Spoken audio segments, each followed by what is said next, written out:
आयु जितनी है उतनी ही रहती है, घटती बढ़ती नहीं। अपने मन से उन व्यक्तियों को ये बात हटा देनी चाहिए, ये क्या हुआ, बस ऐसे ही था जो हुआ। कश्यप राजपुरोहित चला गया। उसकी पत्नी बहुत रोई, पर रोने से समाधान तो नहीं होता। आंखों के खारे पानी से किसका जग में काम चला? कितना रो लो, उससे कुछ होता है क्या? कुछ नहीं होता। ये तो सब सहन करना होता है, और फिर जीवन में चलने के लिए कदम बढ़ाने पड़ते हैं। रोने से काम नहीं बनता। आखिर पड़ोसियों ने, रिश्तेदारों ने और सब ने उसको धैर्य दिया। क्या होगा रोने से? अब तू समझ कैसे जीवन जीना है, कैसे आगे होगा, ये सोच।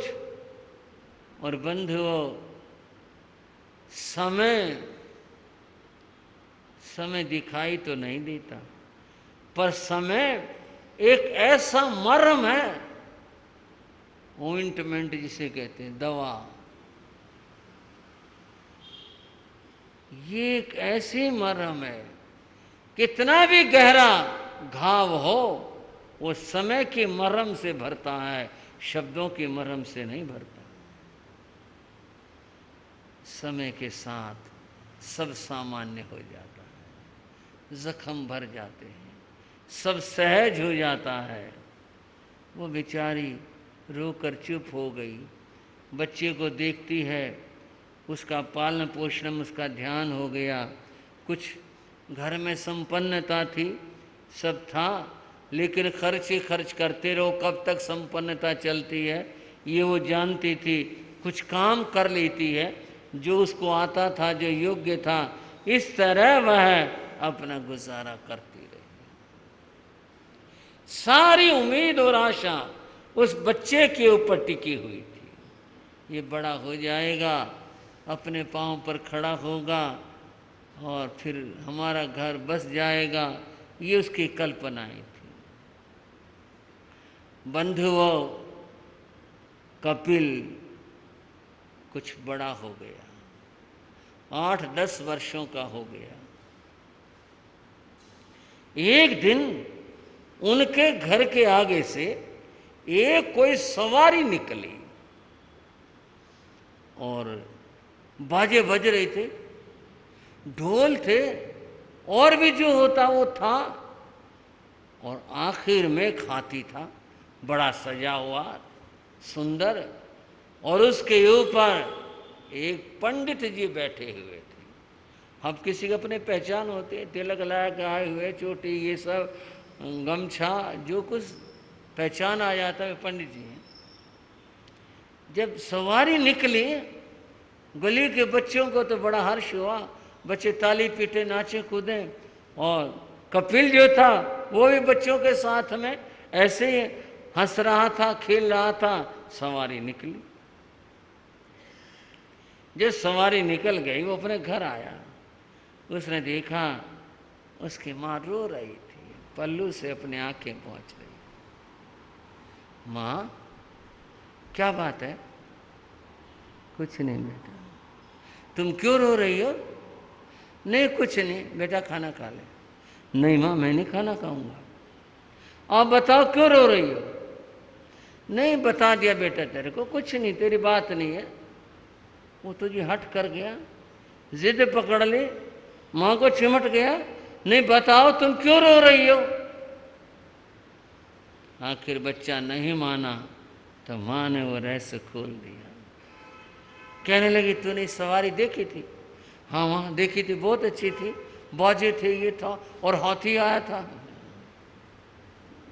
अगर तेरे पिता होते ना, हाँ, तो ये सवारी अपने घर आती, ये सवारी अपने घर आती। तेरे पिताजी का देहांत हो गया ना, तो राजा ने एक और विद्वान को अपना पुरोहित बना लिया, और आज पुरोहित जी का कोई सम्मान था, उनको पुरस्कार दिया था, तो हाथी पर वो पंडित जी बैठे हुए थे और ये सवारी उनके घर जा रही थी। तेरे पिता होते तो आज ये सवारी हमारे घर आती, कितनी खुशी होती हमारे घर में। क्या करें, वो चले गए, अब तो तू और मैं हूँ, ये कहकर उसने फिर आके पहुँच गई। बालक ने सारी बात सुनी और सुनने के बाद वो गंभीर हुआ, उसकी बात समझ में आई, माँ रो रही है। बच्चे में जितनी समझ थी उसने कहा माँ रो मत, मैं बड़ा हो जाऊंगा, मैं राजपुरोहित बनूंगा और फिर सवारी हमारे घर आएगी, रो मत। ये बात सुनकर माँ चुप हो गई। बेटा तो बड़ा हो जा, पर तुझे पता नहीं है ना कि राजपुरोहित कैसे बना जाता है, इसके लिए बहुत पढ़ना पड़ता है। जब तू बहुत पढ़ लेगा, विद्वान हो जाएगा, फिर पुरोहित बन सकता है। यहाँ नहीं तो कहीं और बन जाएगा, बन सकता है, लेकिन कब? जब तू पढ़ लेगा। तू पढ़ता तो है नहीं, कैसे पुरोहित बनेगा? मैं तुझे कहती हूँ पढ़ ले, तो ध्यान ही नहीं देता तो पढ़ता नहीं है। माँ आज से मैं पढ़ना शुरू करूँगा और मुझे बताओ पढ़ने के लिए कहाँ जाना है। अब मैं पढ़ा करूँगा। पक्की बात है? हाँ माँ पक्की बात, मैं पढ़ा करूँगा। माँ बोली बेटे यहाँ तो तेरा प्रबंध नहीं हो सकता पढ़ने का, तुझे श्रावस्ती जाना पड़ेगा। एक और नगर था श्रावस्ती, और वहाँ तेरे पिता के मित्र रहते हैं, उनका नाम इंद्रदत्त है। वो विद्वान आदमी, उनका गुरुकुल है। अगर तू वहाँ चला जाए तो वो तुझे पढ़ा देंगे। मैं चला जाऊँगा, मुझे बताओ मुझे क्या करना है? बोली ठीक है, तू अभी चुप रह, कोई आदमी श्रावस्ती जाता होगा तो मैं तुझे वहाँ भिजवा दूँगी। बंधुओं, कपिल वहाँ कैसे जाता है और क्या होता है, ये चर्चा अगले समयों में। अद्भुत कथा कपिल की, और ये कपिल एक दिन केवल ज्ञानी बनता है। कैसे विचित्र विलक्षण कथा अगले समयों में। आज की चर्चा है यहीं तक, और हम चर्चा कर रहे हैं उन महापुरुषों की जिन्होंने अपने जीवन के अंदर साधना करके परम लक्ष्य को पाया था। उनकी कथा चल रही है चर्चा। कोई प्रतिष्ठा को पुण्य पाने कपट क्रिया आधार लिया, कपट क्रिया आधार लिया, विशेष यंत्र बना कर उसने गंगा नदी में गाड़ दिया। 108 स्वर्ण मुद्राओं की थैली भी उसमें छिपा, थैली भी उसमें छिपा। दूसरे दिन प्रातः वहीं आकर यंत्र निकट हो गया खड़ा। बात किसकी है बंधुओं?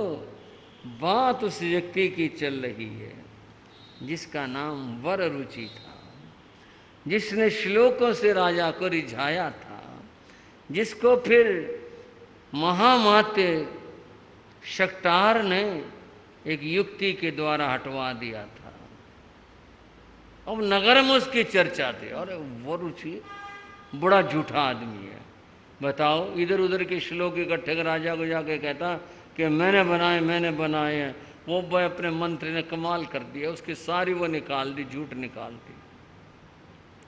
नगर में उसकी आलोचना थी। अब इस बात से वर रुचि विद्वान परेशान था। एक तो सम्मान गया, एक धन गया, दोनों चीजें चली गई। अब क्या हो? वो सोचता रहा। बंधुओं, जब आदमी कोई और रास्ता नहीं पाता तो कपट का सहारा लेता है। उसने एक प्रपंच रचा, छल रचा। और क्या रचा? वह एक बाढ़ी के पास गया जो लकड़ी का काम करते हैं, उसके पास गया और उसने कहा जो जो बताया भी ऐसी कोई चीज़ बना दे और ऐसा कुछ बना दे कि उसका एक अगर बटन कहो या उसका कोई भाग कहो, कोई जगह वहाँ पाँव से दबाई जाए तो एक लट्ठा ऊपर आ जाए। बोले तो बन जाएगा, बड़ा आसान है, पाँव से दबाओ ऐसे होगा।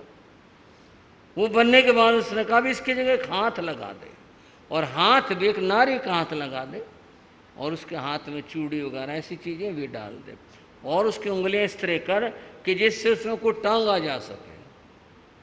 उसने कारीगर था, उसने वो बना दिया।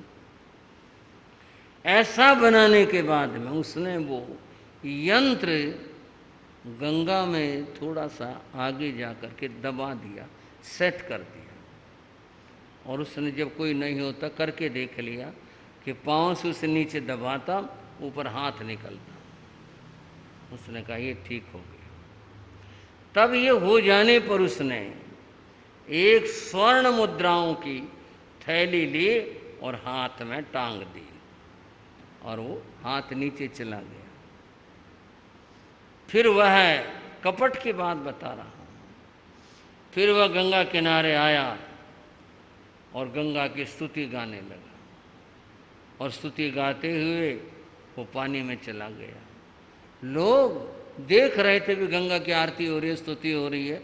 लोग जो थे देख रहे थे, किनारे खड़े हो गए और उसने फिर घोषणा कर दी, गंगा माता अगर तू मेरे ऊपर प्रसन्न है, कुछ मुझे पुरस्कार भी दे, इनाम भी दे। पाँव से उसने यंत्र को दबाया तो हाथ पानी में से। लोग देखते रहे, और ये क्या, ये क्या। दूर से तो एक स्त्री का हाथ था, दिखाई दे रहा था वह, और थैली टंगी हुई थी और उसने उसको उतार लिया। पाँव हटाया तो हाथ नीचे चला गया। थैली लेकर बाहर किनारे पर आया, लोगों ने देखा। उसने कहा भाई गंगा माता प्रसन्न है, स्वर्ण मुद्राएं दी और एक कमाल हो गया। वो प्रत्यक्ष में चमत्कार हो गया, सामने आंखों के सामने कमाल हो गया। और ये चर्चा अब तो पूरे नगर के अंदर फैल गई और वो हर रोज़ ये काम करने लगा। हर रोज़ वह जाता और जाकर के रात में चुपचाप थैली टांगाता और फिर वो स्तुति करता, पाँव से यंत्र को दबाता, हाथ ऊपर आता और वो थैली उतार करके किनारे पर लाता। लोग बहुत जयकार करते, तालियां पीटते, कमाल है। स्वयं गंगा माता आती हैं, स्वयं पुरस्कार देती हैं। पूरे नगर में चर्चा हुई। ये चर्चा चलते चलते राजा तक भी जा पहुंची। राजा ने सुना भाई ये कैसे हो सकता। बोले जी वही पंडित जी हैं जिनको कि आपने निकाला, वर रुचि वो। बोले कमाल है, और विद्वान तो बहुत बड़ा था भाई, पता नहीं यहाँ क्या बात हुई, पर वो स्तुतियाँ गाता और ऐसा होता। बोले राजा के मन में इतनी जिज्ञासा हुई कि राजा ने कहा चलो भाई हम भी देख के आएंगे ये कैसे होता है, कैसे वो स्तुति करता और कैसे गंगा माता हाथ बाहर निकाल करके उसको पुरस्कार देते, हम भी चलेंगे। उन्होंने शक्तार से, शक्तार बोले हाँ महाराज। बोले वे वर रुचि ने तो कमाल कर रखे हैं, क्या हुआ, सारी बात बताई, तुमने सुना। बोले हाँ मैंने सुना तो था कुछ। बोले वे अपन देख के आएंगे, तुम भी चलना। बोले महाराज मेरे को रहने दो, आप देखिए। क्यों, क्या बात है, तुम भी चलो। बोले मैं चलूँगा, कुछ और गड़बड़ हो जाएगी। वो पीछे भी हो गया था, वो मैंने उसके सारे श्लोक आपको सुनवा दिए थे, मेरे को रहने दो। बोले नहीं भाई तुम भी चलना। बोले फिर ऐसा आज नहीं कल चलेंगे। कल चल पड़ेंगे भाई, आज हो सकता मंत्री को काम होगा कुछ, कल चल पड़ेंगे। उसने शक्तार ने जो गुप्तचर होते हैं वो लगाए। बोले ये कोई ना कोई षड्यंत्र है। इधर उधर वो छिपे बैठे थे रात के अंधेरे में। वरुचि आया, उसने आकर के पानी में जा कर के थैली टाली और फिर वो आ गया। उनको निर्देश दिया था, बता नहीं क्या करके आता है, सारी बात बताई। बोले जाओ देखो उसने वहाँ पानी में क्या किया। उन्होंने वो थैली ढूंढ ली और उसने थैली मंगवा ली, बोले थैली ले आना।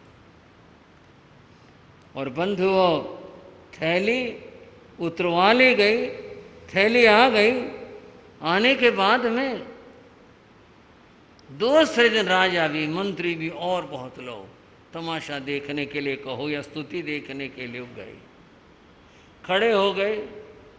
बरची को बड़ी प्रसन्नता थी, भाई आज काम बना। अब राजा देखो, अब पता चलेगा मैं क्या चीज़ हूँ। शक्तार भी खड़ा रहा, इसको पता चलेगा। उसने जी स्तुति गाई और गाने के बाद में अंत में जब आरती की बात आई, उसने यंत्र दबाया और फिर हाथ ऊपर आया पर थैली नहीं थी। वो तो हैरान रह गया, ये क्या हुआ, ये क्या बात। शक्तार बोला, विद्वद्वर कोई श्लोक में कमी रह गई लगता है, दोबारा से करो।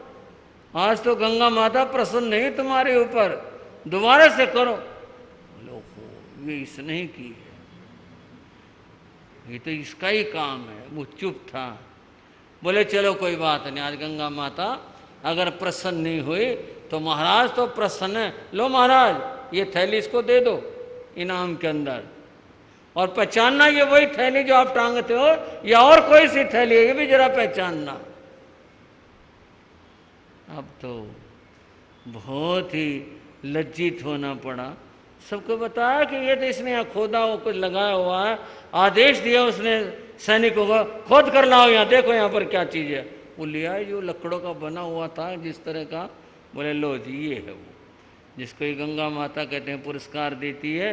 ये इसने मैं कह रहा था मुझे मत ले चलो, आप देख लिया ना आपने।